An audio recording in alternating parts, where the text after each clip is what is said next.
Welcome to our channel. Today we how to verify ClickUp views for goals and milestones, full guide step by step clearly. Open your ClickUp dashboard. Navigate to the sidebar on the left side of the screen. Locate and click on the goals section. Here, you will see all your active goals. Select the goal you want to verify the views for. Once you click on the goal, you will be directed to a detailed view. In this view, look for the milestones section. Click on the milestone you wish to inspect. You will see various details related to that milestone. Check for visual indicators that track progress and completion. Scroll down to find the option labeled Dashboard Views. This section provides a summary of all views associated with the selected goal and milestone.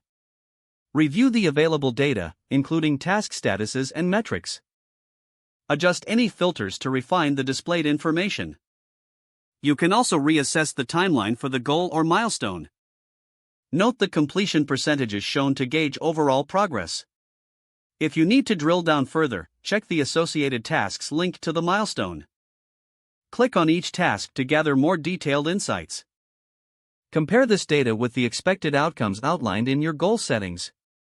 Make notes of any discrepancies or areas for improvement. Exit this view when you have gathered sufficient information. Navigate back to your dashboard to explore additional goals and milestones as needed. If the page does not load, refresh the browser or try again in a private or incognito window.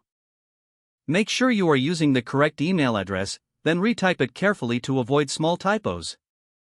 If your password is not accepted, use the reset option and create a new strong password you can remember. Check your spam folder for verification or security emails, then complete any requested confirmation steps. Enable two-factor authentication if available to improve account security and reduce unauthorized access risk.